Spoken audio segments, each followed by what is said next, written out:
Hey everybody, Sexy Matt the Pharaoh Wizard here. So something that a lot of Marvel detractors like to bring up, or DC fanboys, or anyone that wants to knock on Marvel movies, they like to bring up that Marvel has very weak villains. At least in the cinematic universe. And they're not totally wrong. Marvel does not have the best track record with its villains. Some are forgettable, some are annoying, some are completely pointless. So I thought I'd take an interesting look and go in depth and find the top 10 best Marvel Cinematic Universe villains. So join me, will you? So a couple quick rules for this top 10 list. I am only talking the Marvel Cinematic Universe, so nothing from the X-Men movies, nothing from any cartoons, and nothing from the comics, just specifically the Marvel Cinematic Universe. That being said, rule 2, of course, I'm using the entire cinematic universe, so TV shows, Netflix shows, and the movies. Everything from this universe I want to use, so all that's up for grabs. And finally, this is of course all opinion, but if your opinion differs, just know I get a plus 10 opinion. It's in my character sheet. So let's get into this. Number 10, Ego, the Living Planet. So how do you take a giant planet-sized head that floats around space and make it realistic and enjoyable for a regular audience? Not sure, but somehow James Gunn did it. Ego was a fantastic villain and is one of Marvel's most ridiculous villains in the comics. And I think they really did it well, using him as not really a planet, but he made the planet on his own, and he's a bit of this just energy force throughout the universe. Was a fantastic way to bring this character to life. Kurt Russell killed it in the role, and it's a great tie-in to the hints that they made about Star-Lord's father in the first Guardians of the Galaxy movie. I really loved what they did with Ego, and I thought he was a fantastic villain. I told you, I don't want to do this alone.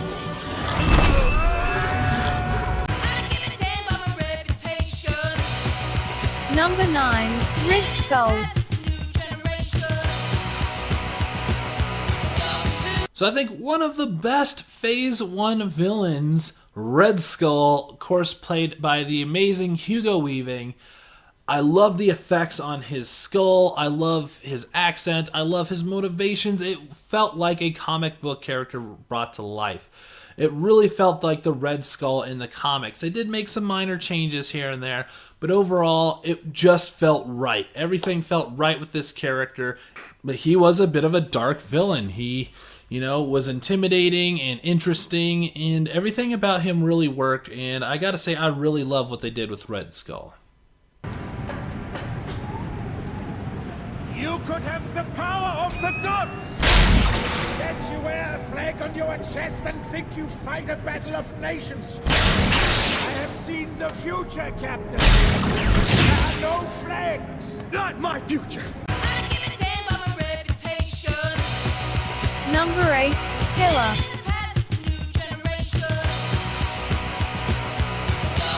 So I haven't really been that quiet about the fact that I didn't care for Thor Ragnarok all that much, at least not as much as most people.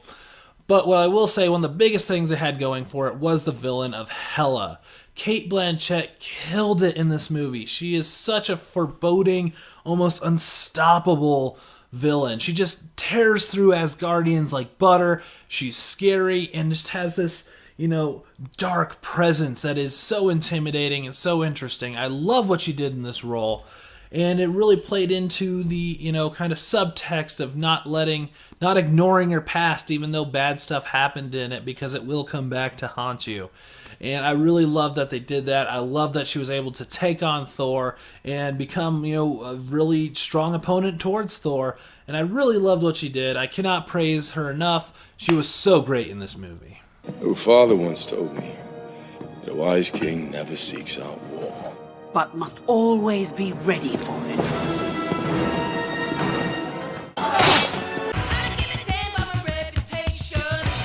Number 7, The Winter Soldier.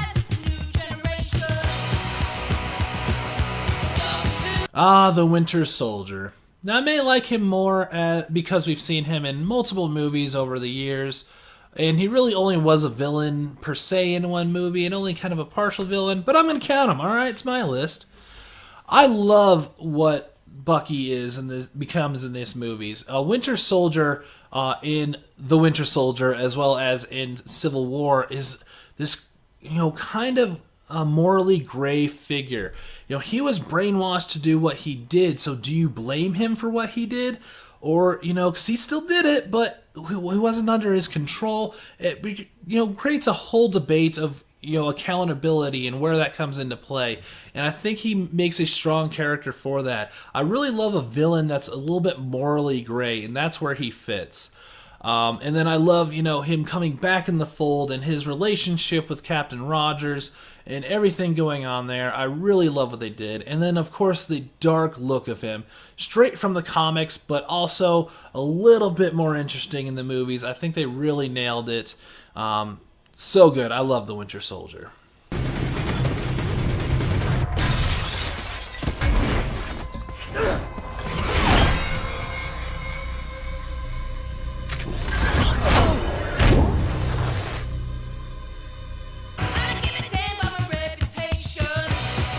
Number 6, Kilgrave.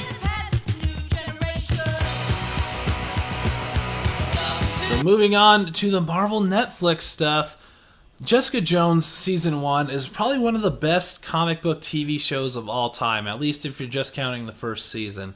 And part of that is because of the strong presence of Kilgrave. Keeping a villain dark and interesting through 13 episodes, 13 one-hour episodes, is a hard thing to do, and I think they really did it well with Kilgrave.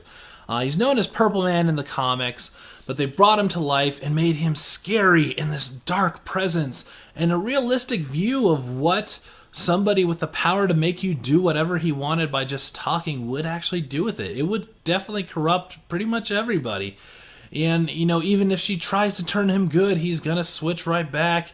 And his lust for even more power, it just really made this show interesting, and it really drove the show. And it, really showed this dark presence that haunts people with PTSD, especially around sexual abuse.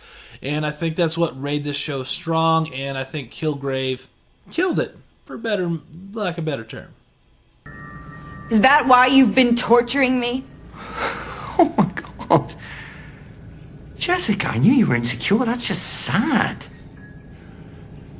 I'm not torturing you. Why would I? I love you.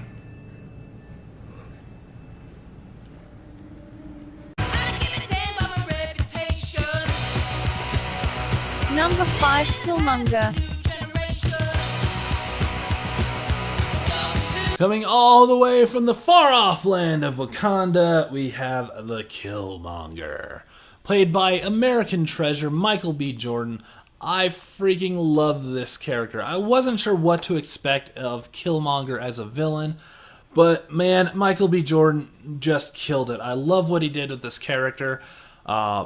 It's, kind of that blend of a morally ambiguous character, because a lot of what he says isn't wrong. Wakanda could be doing a lot more to help African people all over the world, and they choose not to. So he's not wrong, and it makes a stronger villain because he's morally ambiguous. And I think that's really awesome. And Michael B. Jordan is just an amazing actor and brings a lot to this role, and is just fantastic. And that last line, his final line in the movie, is so amazing. Nah. Just bury me in the ocean with my ancestors that jumped from the ships. Because they knew death was better than bondage.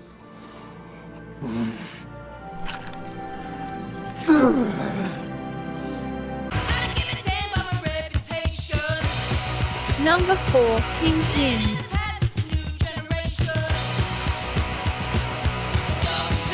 So moving to a villain that is not morally ambiguous at all, but a straight up villainous bad guy, the Kingpin, as seen in Daredevil all 3 seasons.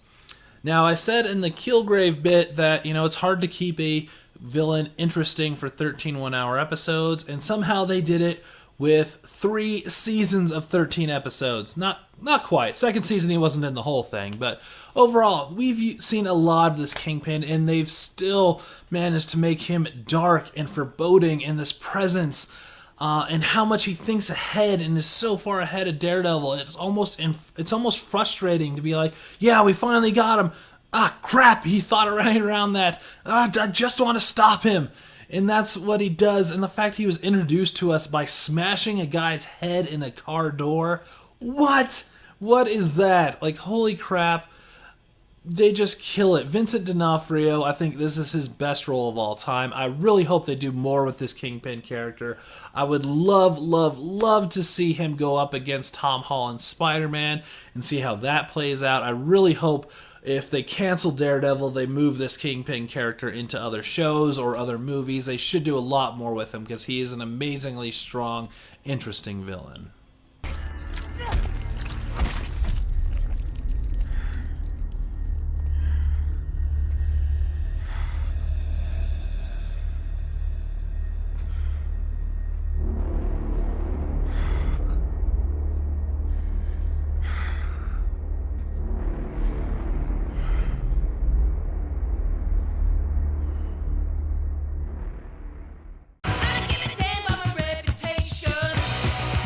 Number 3, Vulture.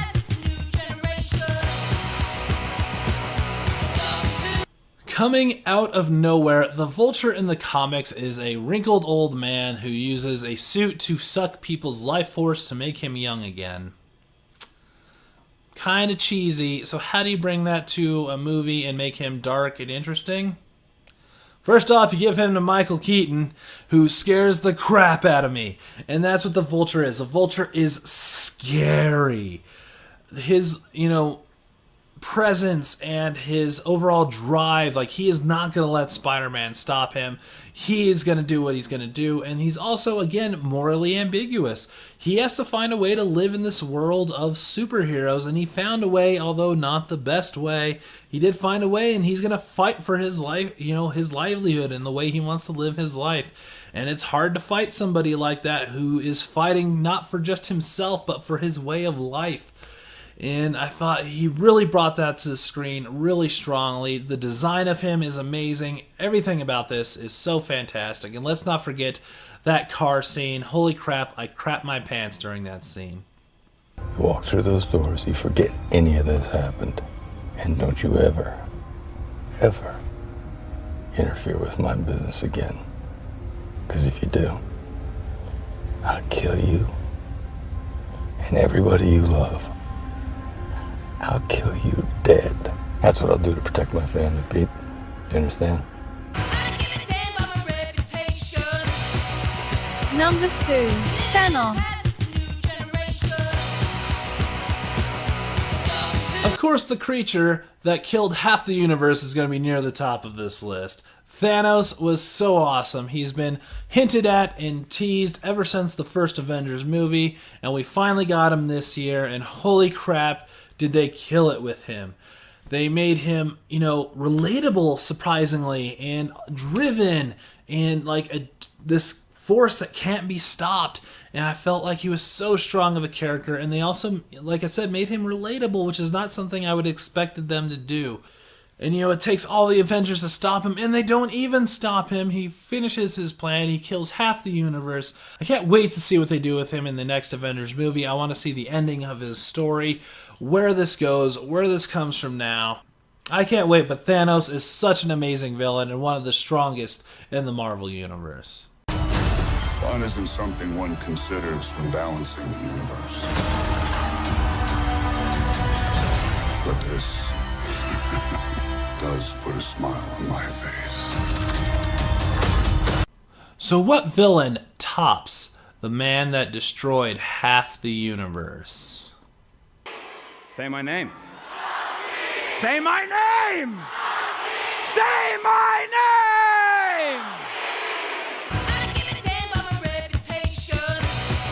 Number 1, Loki.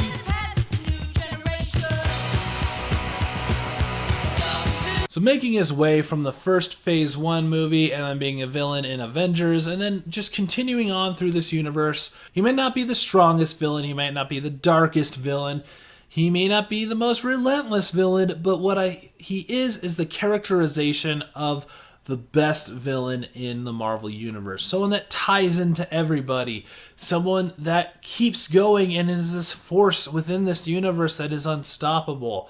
And, someone that makes you shiver not just in fear, but also in anticipation. He makes the women scream with fear and scream with pleasure because Tom Hiddleston just kills it with this role. He's the villain you love to hate and the villain that you hate to love. And I think that is the epitome of what a proper villain should and can be. And that's why Loki is at the top of this list. I still need that. This doesn't have to get any messier. Of course it does. I've come too far for anything else. I am Loki of Asgard, and I am burdened with glorious purpose. Loki, brother of Thor. We have no quarrel with your people. An ant has no quarrel with a boot. So that is my top 10 Marvel Cinematic Universe villains. What'd you think of the list? Who's your favorite Marvel Cinematic Universe villain? Let me know in those comments below. Press that thumbs up for a villainous thumbs up. And share this video with anyone that's a Marvel detractor that says they do not have any good villains, because I got 10 that were awesome. So I'm Sexy Matt the Pharaoh Wizard. Until next time, hold on to your hold sign.